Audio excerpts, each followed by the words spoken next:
to talk about some things that are important and nobody in this space talks about. When I say nobody, I literally mean nobody. So we're going to go back. It's actually this post right here that French said, underrated post here. And so we're going to kind of go through this idea of, I'll give you a hint, it's about timing in the market. And this is applied to the sexual marketplace. So let's get right into it. You see so many generalizations about women online, macro trends like women only want high value guys for sex and the workhorse providers for their money. All those kind of sayings, just the macro trends. And while they're directionally correct, once you understand the idea, it comes down to one hidden variable, which is timing. It's not so hidden, but nobody talks about it. Think about it. You didn't necessarily run a magic script. You just caught her when the stars aligned and put yourself in the best position to capitalize by stimulating the market with optimal inputs. Things like her boyfriend just did something low value, lost frame, and now her hypergamy is triggered with an intense desire to replace him. You're the first guy to match with her on a dating app 45 minutes after she downloaded it because she just called her ex texting another girl. Her girlfriend's just bailed on her. She's already dressed up with nowhere to go. And you hit her with a simple logistics text fitting right into the nature of what resonates with her situation. Let's do drinks tonight at 8. She's already ready and flustered, so she impulsively agrees to come over. She just moved to your city, so she has zero social circle and zero orbiters. You present a high-value, confident option while her baseline anxiety of being in a new place is high. Or one of the most important, underrated, untalked about parts is the 20% biological window. When she's ovulating, women experiencing extreme levels of genuine primal desire for about 5 to 6 days per 28-day cycle. This aligns with their fertile window and estrogen peaks. That's roughly 20% of the month where she is quite literally in sexual heat, and her biological imperatives override her societal conditioning, making her more likely to be on your program. If you're interacting outside of this, then by the time she's back in it, well, maybe her mood has changed, or it's the nature of, well, now if you text her, it's kind of uncalibrated. And see, these are all things you can't control. And the other 80% of the time, she's baseline PMSing or bleeding. So all of these, in short, are market circumstances you cannot control. Guys rot their brains, then doom scrolling macro theories like, this fucks made the bucks, all that, whatever, and internalize every single rejection. They take ghostings, flakes, or dry text personally, and they think their game is broken because it's the only thing that they, in their head, know or that makes sense that they can control and what they say. And yes, these things are true, when in reality, the greater point is she's just in that 80% high friction window, say, of her monthly cycle, or just 80% high friction window, whatever the range is of things that it could be. Cat just died, whatever. So the main point here is you can't text a girl into ovulation. You can't force genuine primal desire.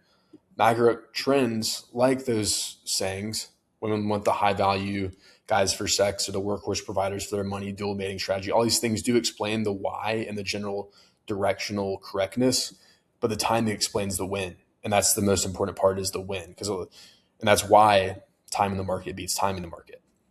So stop taking variance personally, rely on a ruthless numbers game, build a profile that's polarizing, IRL and online, stick to logistics only messaging to filter out the time wasters, and present your offer. High value inputs equal high value outputs over a long enough time horizon. Cast a wide net and let the timing do the heavy lifting. Now, I had a follow-up to this where I saw something yesterday that was literally this exact idea coming straight from the woman's mouth right here. So I love when a man takes 3 business days to text back. Like, sir, the window of opportunity is closed. This is an example of the timing thing. Timing is an underrated part of the game. Catch her right after her boyfriend does something low value, or she just moved to your city, or when she's ovulating, and things will work out. When the timing is off, things may not work out, and you'll chalk it up to having bad game when really the outcome was out of your control. These are all external circumstances. Maybe you didn't text back because you're busy with another girl. Maybe you're busy with work. Maybe whatever. The point is, the timing was off. If it was a better time, it would have worked. But you can only take one line with every girl, meaning you can only say invite her to come over or invite her out. You can't necessarily do both, because once you've invited her over, that's now part of the situation. Now she can't unforget that. That was the offer that was originally made. So that's also part to do with timing. this kind of goes into it a little bit too. It's tangential to it, but never pursue women. It's not worth it.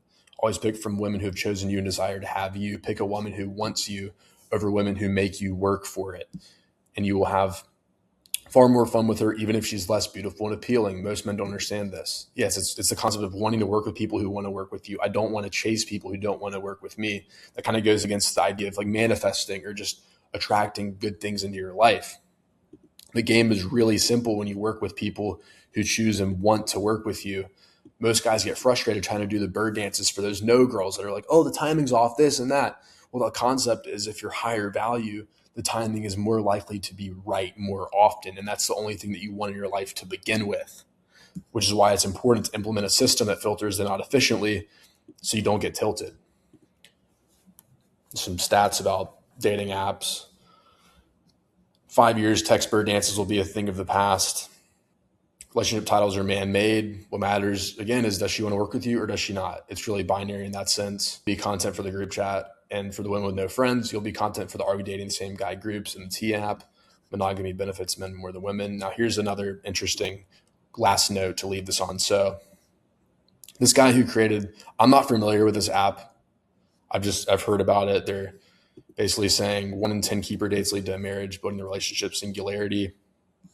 So I just responded to this post, and he says the hardest thing about building an ethical matchmaking service is that dating apps have trained people to expect matches instantly. But instant matches and good matches are usually opposites. We'd rather make you wait and get it right than send you on 50 bad first dates. That's the whole point. No one has solved instant high accuracy matchmaking yet. We're building toward a world where you open the app and the right person is already there. We're not there yet, but we're closer than anyone else. And I respond here with the premise of opening an app and the right person magically being there is a Hollywood fantasy. Sounds like a similar concept to an advertising agency guaranteeing these mythical dream customers. And that's just not how the world works. If it was that easy, it would already be done. Kind of meaning for the app, also for the person. If there were these dream customers and the offer was really that good and you were marketing and running stuff, you would have already had it. So it's like if there's a proof of concept, then there's a proof of concept and you wouldn't even need this solution to begin with. Point being, you can't algorithmically predict genuine primal desire, even if you theoretically could. What needle is that moving? Because women already have a ton of options on dating apps. Dating is a numbers game. Apps are just a top of funnel lead generation mechanism. There's no way to completely eliminate risk when dealing with human beings. Like advertising, your results depend on the market size, the sophistication level, your profile's positioning, your perceived value, the offer you're making, the volume of leads you process. And I didn't include it in this, but I should have timing. Here we go. Most importantly, there's a risk of losing. When there's no risk of losing, there's no upside. The right person is simply the overlap of two things: a girl you find attractive and a girl who's high interest and actually wants to work with you.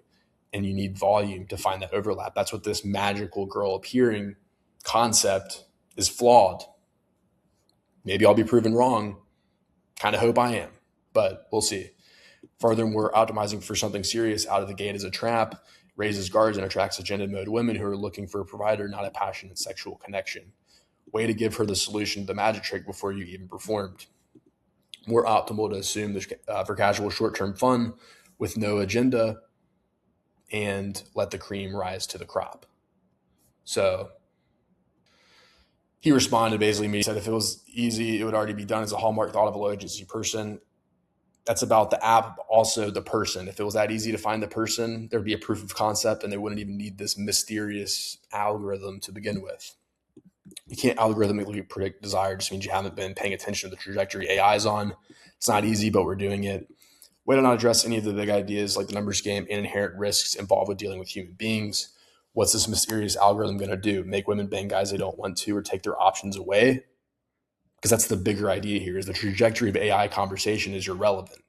We're talking about human beings and incentive structures and how much is it really moving the needle because of this elephant in the room problem that these people should theoretically be solving is the paradox of choice and the illusion of infinite options, because that's really the problem. I was speaking with a girl about this yesterday. I speak with people all the time about this. That's really the issue is they have this idea that people are so replaceable. There's always a new match. There's always going to be places to find those new matches, whether it's Facebook dating, the traditional dating apps. This is an attempt. I would say it's going to be unsuccessful because the genie's already out of the bottle and globalized dating is here. And people aren't just going to live themselves to this one magical one-itis thing when they can have infinite things. They're a single person. They want to maximize what's best for themselves. And that's not happening when you're limited to one person. So that's the post. If you want to work with me, if you want to check out my texting AI bot, I'll leave the link in the description there. I basically use it to completely systematize my texting so I don't have to think and use mental bandwidth and get frustrated like I know a lot of guys get with dating apps. Or if you want to, audit your profile, you can use it to audit your profile. If you want to, create better prompts for Hinge, things of that nature, highly recommend it. I use it every day. I have guys using it every single day and they're liking it. It just kind of takes the mental bandwidth out of it. But also if you want to work with me on a more, one-to-one level, I have the WAPs in the description. If you want to book a call, links there. Follow me on X. I'll see you in the next video. Peace.